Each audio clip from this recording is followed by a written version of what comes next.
And we are back on part two, and we are still talking with Lynn Main, author of Zombie Waltz Part 1. So, I wanted to talk to you a little bit about your villain. I feel like he plays a big part and then a small part. It's kind of like he wants to do something, but it's not very clear on what he wants to do. Okay, yeah. I assume you're speaking about Mr. Petrova. Yes. Yeah, he was. Mr. Petrova is one of my favorite characters in the whole story. I think that, and I mean the whole story. He is. He's definitely got more. He's got more of a part to play in the future of this story. But as far as part one is concerned, he's mysterious and right. That's why I said he's. I don't know. I'm reluctant to call him a villain. Okay. Because he is so class A, survivalist. I think he's exactly what somebody that is hell bent on surviving would be, and very normal. And I think that a lot of people respect him for everything he does that we may think is cold blooded or cruel. I think that he's still respected for it because he is at least exuding a willingness to help people survive, and obviously wants to survive himself. So I like him as a character. I can see that he is in many ways a villain, right? And but I see him as a complicated villain. That maybe there's more to him than that. So I don't want to say too much more about him, but I think that Mr. Petrova is an interesting character. So I hope you like he definitely is, and I have for him in the future.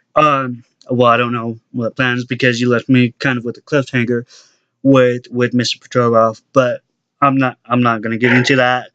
Yeah, I know I'm terrible about that. Sorry, I got you on a cliffhanger with let's do the countdown. Like we got Mr. Petrova.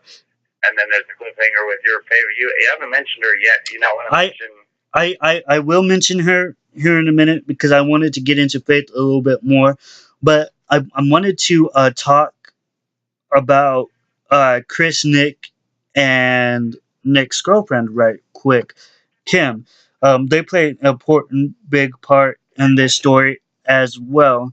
And you kind of did a separate chapter with, I believe it was both Chris and Nick. And I keep saying my favorite characters. God, there's so many. I really like Chris, Nick, and Kim all too. They're younger teenagers. I think that Chris may be 15, 16. Kim's definitely 16 or 17. And Nick is, he's about the same age as Kim. So they're not even adults yet, and they're dealing with this, and they're trying to step up and do what they can. I think they're really dynamic, and they have big parts to play. So I can't wait to see what happens with them as well. I cannot. I do know one thing that you'll notice throughout the book that Chris is definitely a character with a lot of hubris. Mm-hmm. I wanted. In a lot of ways, in my opinion, and this is just my opinion, and you may tell me I'm crazy, you've read it, you can have your own opinion, but I think Chris, in a lot of ways, is more of a hero than Les is. And it's odd that Chris is the character that kind of hero worships Les more than anyone. In fact, if anyone's hero worshiping him at all, it's Chris. And Chris is, he becomes very heroic. And starts out very afraid, and I just think he's a very dynamic character. I love the growth in that character, and I think that he was really neat to write. Sounds like Neville Longbottom. Nick and Kim are basically like they're supposed to be a mirror of Les and Faith in a way. They're another. These are people that were already a couple. They found each other immediately whenever the waltz, if you will, started. And and they've been trying to survive and just do what they can for each other ever since. So it's it's very harrowing for them, and I feel like they are they're very, in a way, bent on survival and also on doing I think they're also very much good guys, and that they want to do the right thing and not and you know they start out with Mr. Petrova, and they kind of, all three of them float away from him for their own reasons, because they don't really, they're kind of the people that look at him like a villain, like you do. Right. And now, let's talk about our doctor, because I want to get into that character that you were bringing up a little bit earlier. So she's driving to this convenience store, and she stops to get gas, and she has her little niece Rose with her. And I love the concept of Rose. I love the idea of the way that you said that she had the rose birthmark on her cheek. That was one of the coolest aspects, and I could just visualize it. So then Faith goes into the convenience store, leaves Rose in the car for a little bit, and then she notices, I don't remember if it was actually a cop zombie or if it was just a regular zombie, and the cops got attacked by the zombie. I don't remember that aspect. As kind of No, there's a cop in front of her in the convenience store, and she was, Faith is a very skittish person. right. One way to say it, just naturally. And so she sits there and thinks about it and talks to Rose about it. She just doesn't jump out of the car to go put $20 in and not even think about it. Like, she even asks the little girl if she minds waiting in the car. And she looks, and there's a cop in the store and another one parked around the side, I think. And she's like disarmed. She's like, okay, there's cops in the parking lot. Nothing's going to happen. Relax, Faith. And she goes into the store. And the cop's actually right in front of her in line. Now, I think that this was my bid at irony, because she is a very, like I said, skittish person, and, right. Has always tried to err on the side of caution, and you'll find out more about her and more about why she is the way she is in the future. But Faith, and then she leaves this little girl just for a second in the car, and then what happens. So yeah, it's interesting. I don't want to just leave it like that. The girl, she's missing, right? She's right. not there anymore. Faith comes back to the car. There's zombies attacking. She's freaking out. People are dying, and she looks in the back seat, and the little girl is just vanished. Right. And yeah, it's crazy to me that would happen. She's such a sweet young doctor that was just trying to take her little niece to the park, and play with, absolutely no malice there, and she even thought about, is it safe enough to leave her in the car? Then, right. when the zombie apocalypse starts to break out, in a way, it was just me attempting to be ironic, but and also I have big plans for those characters, so more to be revealed on that. That's really all I can say about Rose. And Rose was the cliffhanger you were talking about earlier that I am really, really mad about right now, because I want to know what happened to that sweet little girl, and I can't know. And you still don't. Yeah, I know. I'm sorry. I'm really sorry about that, but that's the breaks. And I think that when I originally concepted it, I wasn't intending to be one of those writers that leaves everything hanging on the edge of a cliff. So to keep, it wasn't a bid for money. It was literally like I had written a tome that was 200,000 plus words. And I wasn't even, in my mind, completely finished with it. Like, there was more I wanted to add. So when I decided to break it up into 3 parts, I knew this first part is going to end very hanging on the edge of a cliff, but it wasn't, I mean, I thought it was a cool place to end it. It was a nice third of the book or so. So I was like, okay, I think this is our spot to end the first part. But yeah, it just happens to be in the middle of like 27 cliffhangers. So sorry about that. Right. And in his acknowledgments, he has said, he has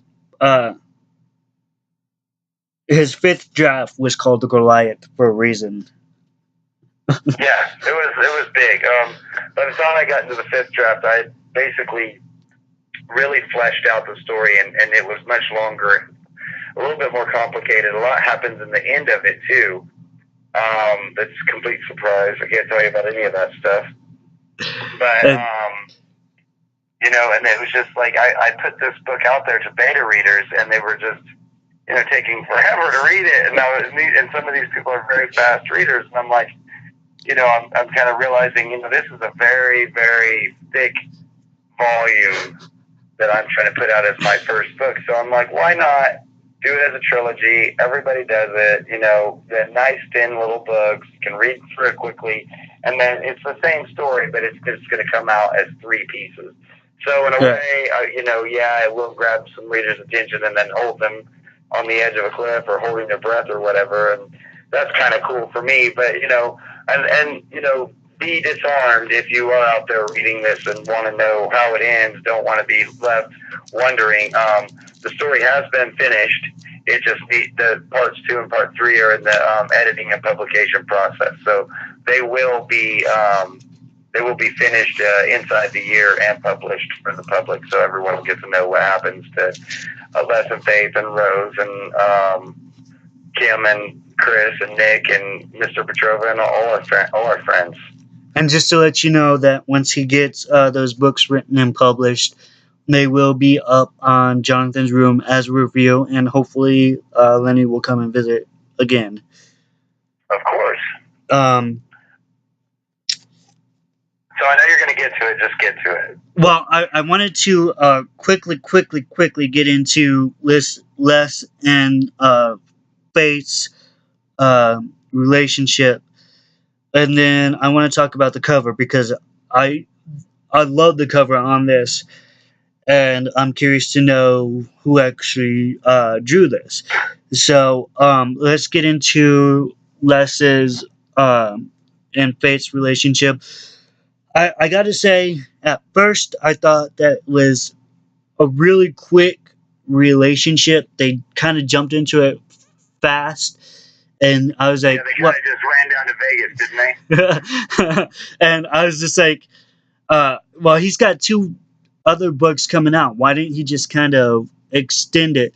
But then I saw where he was. I saw where you were going with it, and I was like, "Okay, I understand now." So, did you want to get into that a little bit? Yeah, sure. Whenever I originally wrote this and put it up on Facebook, they get into the relationship way faster. They become intimate very quickly in the original story, in the rough draft, and I hadn't really completely thought out Faith as a character at that point, and at first I was just having fun. So I'm like, yeah, they're in a, they like each other, they're cool people, so they're gonna hook up. But I realized that I felt like it was a bit fast myself, and I tried to slow it down. I think in the end that after you've read the whole story and you know everything there is to know about Les and Faith, you'll understand why Faith was so interested so immediately in him. It was almost like, kind of like she made a pass at him instead of the other way around. Right. So, you'll see. But that's there's more to be revealed with them.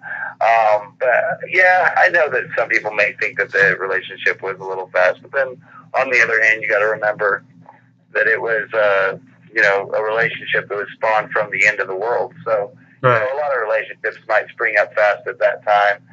Yeah, so you wanted to talk about the artwork. Yeah, the artwork is very, very pretty. I like it.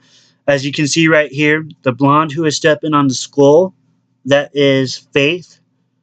And the guy who is leaning against the lockers is Les. And I'm guessing that's lockers from the hospital scene, correct?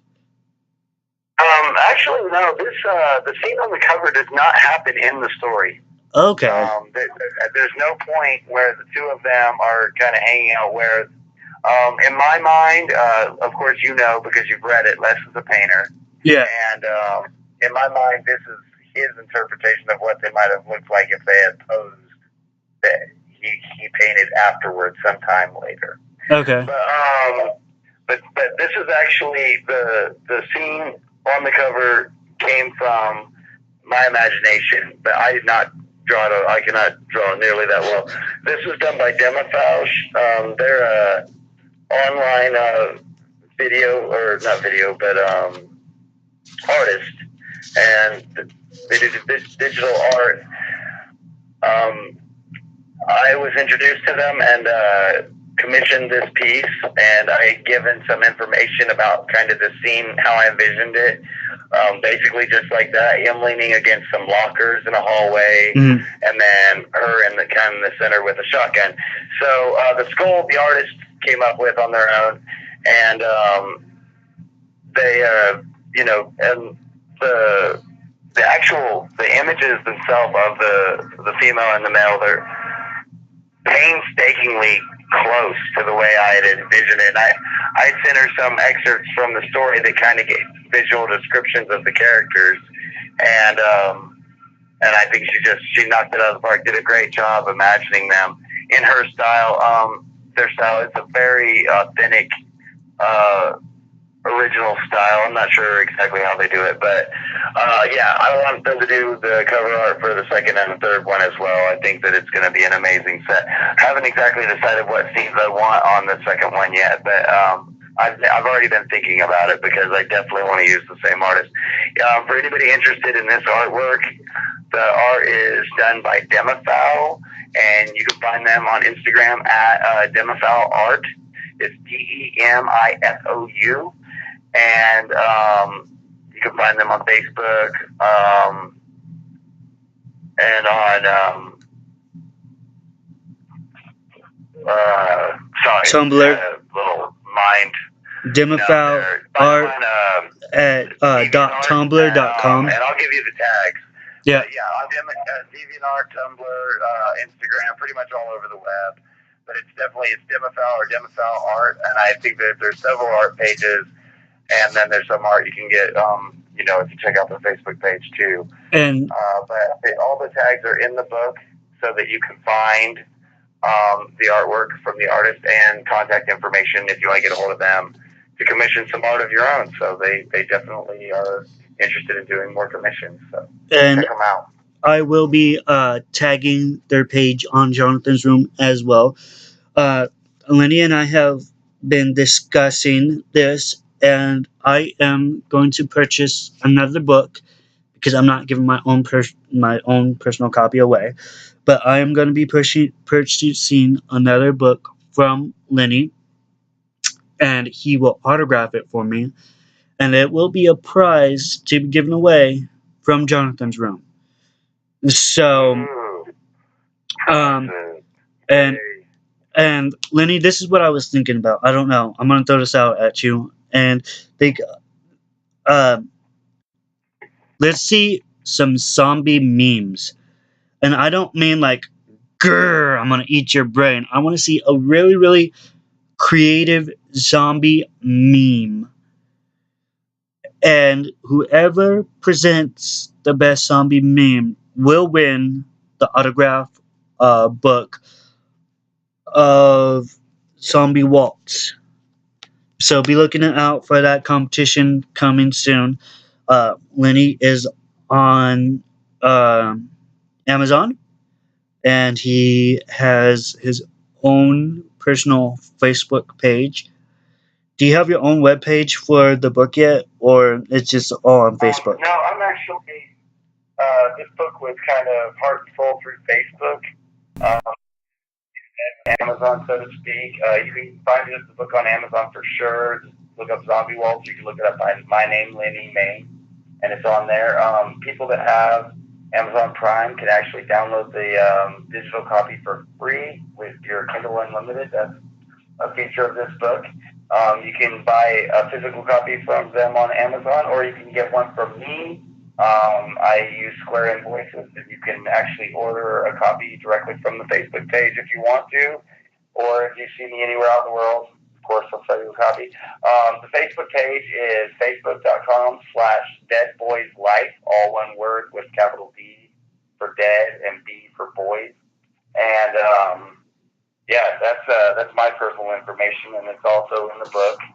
And you can check out other stuff we have going on. We occasionally like to do a little contest, something one up myself for sometime, maybe around Halloween. So anyone that's interested, check out that. And you can, of course, also have a look at my normal Facebook page and find out about the Zombie Waltz through that. The page on Facebook, again, is facebook.com/zombie or /deadboyslife. You can also look it up under the tag the Zombie Waltz, and you'll find it. And he does have an email set up that you can send him questions and stuff. Or if you don't have any questions, ask him. You can always just send him a chat and start talking about zombies with him. I'm sure he'd be more than happy to talk zombies with you.